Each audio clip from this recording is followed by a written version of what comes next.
Chef Zarkotha's reputation as the finest culinary artist in the Andromeda sector was built on perfection. In his 300 years of service, he had never, not once, sent out a dish that wasn't flawless. Which made today's catastrophe all the more mortifying. The diplomatic dinner at the Celestial Fork restaurant was supposed to showcase the galaxy's finest cuisine to the newly arrived human delegation.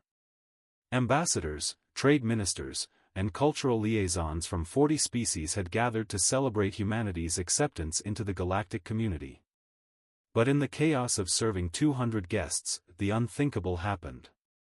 A plate meant for the waste compactor, the burnt, overspiced, chemically imbalanced disaster from Zarkotha's failed experiment with Neptunian fire root, had been accidentally served to table 7.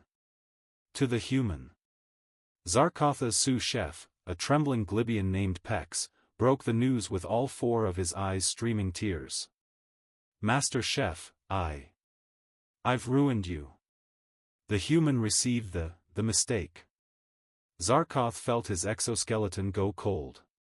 The dish contained concentrations of capsaicin that could hospitalize a Thorian warrior. The acidity could dissolve Krillian shell plating. The protein structure was so corrupted it was technically classified as a biohazard. "Get it back," Zarkoth hissed, already rushing toward the dining hall. Before he stopped dead in his tracks. At table 7, Captain Maria Santo sat with an empty plate, using a piece of bread to wipe up the last traces of sauce. Her face was flushed red, sweat beaded on her forehead, and she was smiling. "Excuse me," she called out, waving to a nearby server.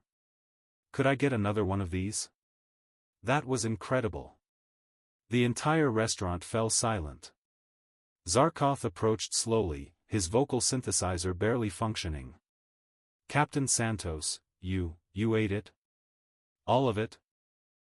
"Every bite." Maria grinned, wiping her mouth. "I gotta say, Chef, you really nailed it. That heat profile?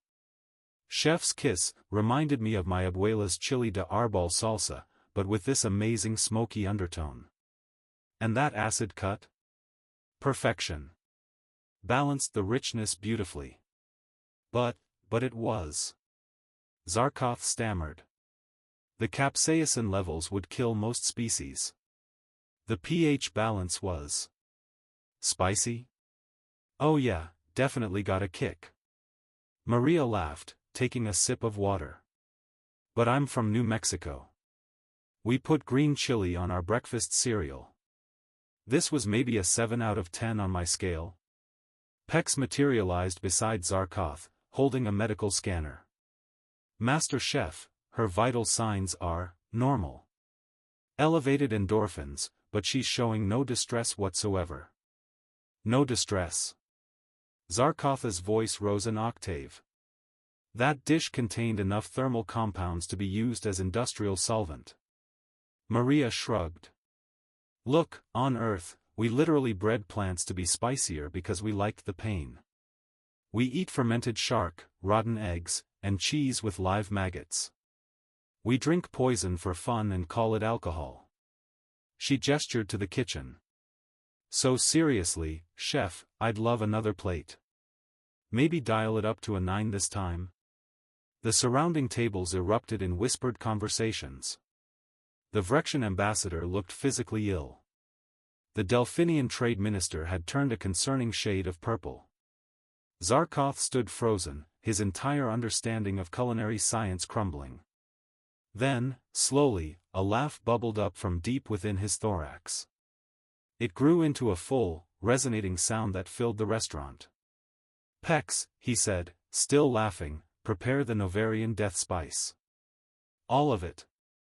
But Master Chef, that's banned in 17 systems. Not on Earth, apparently."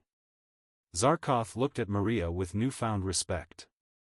"If the human wants a 9, let's give them a proper challenge." 2 hours later, after Maria had consumed 3 more impossible dishes without flinching, Zarkoth updated his culinary database with a new category, human-grade extreme.